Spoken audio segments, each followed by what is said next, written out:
Shalom, shalom, man. I'm out here getting this slab squared away, man, getting ready to do the walls. But the first thing is I have to take all this pressure treated lumber, especially for the base, man, where I have these anchors in the concrete, and have to lay everything out to make sure the measurements are right.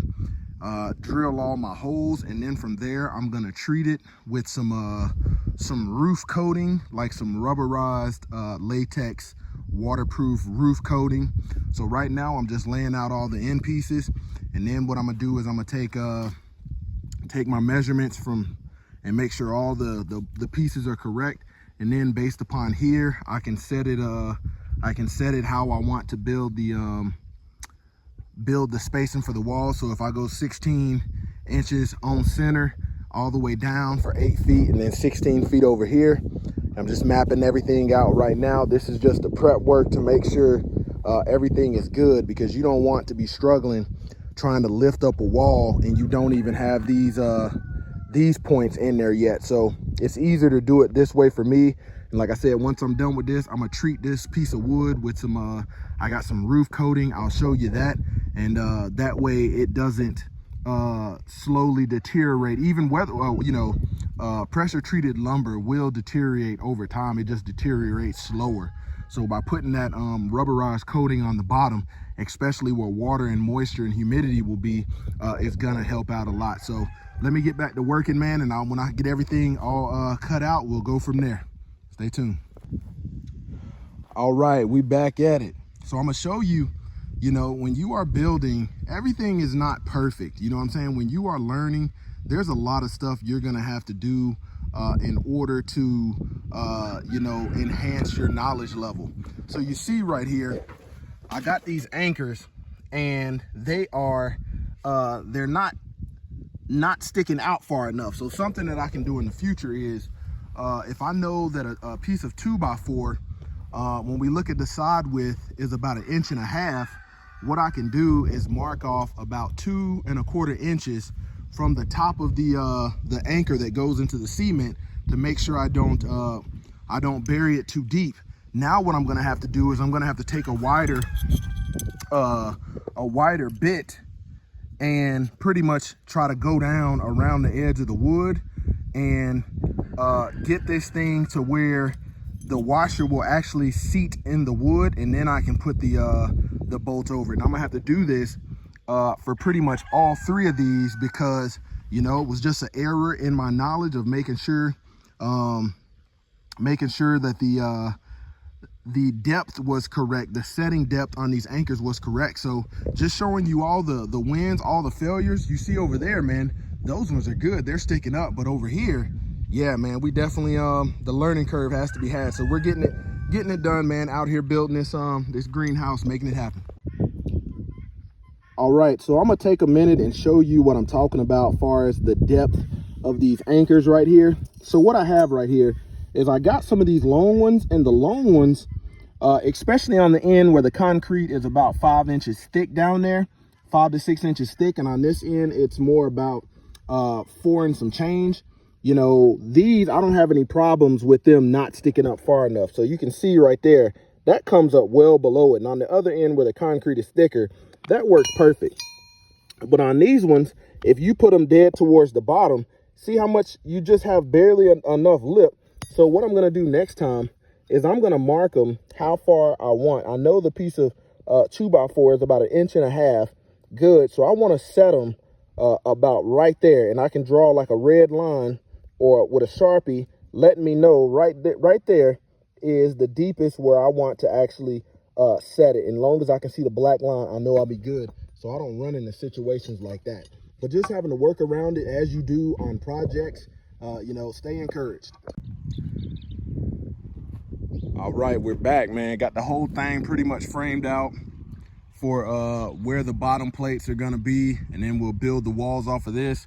Next part, man, is I'm gonna paint these boards and get them coated. That way they got a good coating, and I can get the longest life out of them, because with them being on the bottom, and they're gonna get a lot of exposure to water, I want to make sure that I take the time and build this thing out right now before I have any issues with it. Because once the structure is up, I don't want to come back and have to repair bottom plates or anything like that. So I'll show you what I got. Stay tuned. All right, getting ready to do these bottom plates, and this is what I'm using. I got this from the roofing section. This is a 243 Advanced elastomeric white roof coating. The reason I'm going with this is this one is siliconized. It's waterproof, so people use it on top of the roof. If you got small leaks and things like that, it'll help seal up those small things. But most importantly, if you were to use a say for instance like a bathroom or shower waterproofing membrane, that stuff is expensive as all get out, and it was costing, I want to say like 70 bucks for about a gallon, and I was like, nah, we ain't doing that.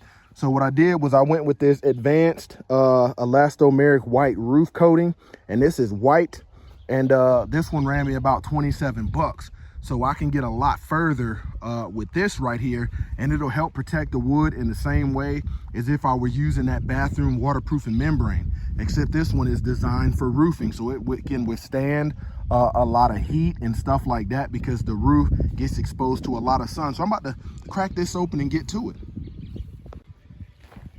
All right, so as you can see, man, got the bottom and majority of the sides done, and I'm gonna let this sit out and dry for about an hour.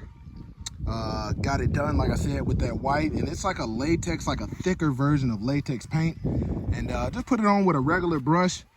Got the side exterior bottom plates done, and once after about an hour, I'm gonna flip these boards over, and I'm gonna do the top portions. Once I do the top portions, man, we'll be ready to start cutting lumber and building these walls. That's gonna be the easiest part, and from there, man, we'll build the walls up, build the rafters, and then start putting the siding on, and then use some spray foam to insulate it, and we'll be good to go, man. So it's coming together. It just takes time. You don't want to rush the process. Compared to the other greenhouse, I'm taking a lot of time making sure the cuts are right, because the last time the building was nowhere near square, nor was it near level. I pretty much built the frame with 12 by 12 inch boards, and just laid it based upon the contour of the ground. So it was definitely lopsided. In this one, it's got a little bit of slope to help the water run off. I got some grooves in there, some joints. You can see how rough they look compared to, we were doing this at night, but it will suffice. And yeah, we're gonna get this down, and then I'll probably cut some boards. I might do 16, or I might do about 24 inches on center. I just gotta see what I want to go with, and I want to make sure that I'm spacing the studs at the proper width to be able to match up the siding. When I put the siding on, my siding is 26 inches, so I want to leave just a little bit of room for a little bit of overlap. So I might do 24 inches on center to be safe, and then go from there, and then brace it all together, and we'll continue. So this is doggone, what you would say, part two, part three.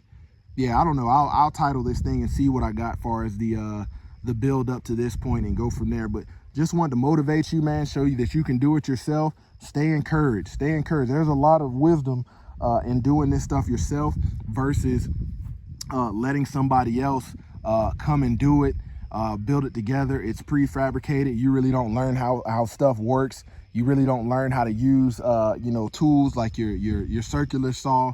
You really don't learn and develop real skills. You only develop real skills by getting the reps in and actually doing it. So there you have it, man. Stay encouraged.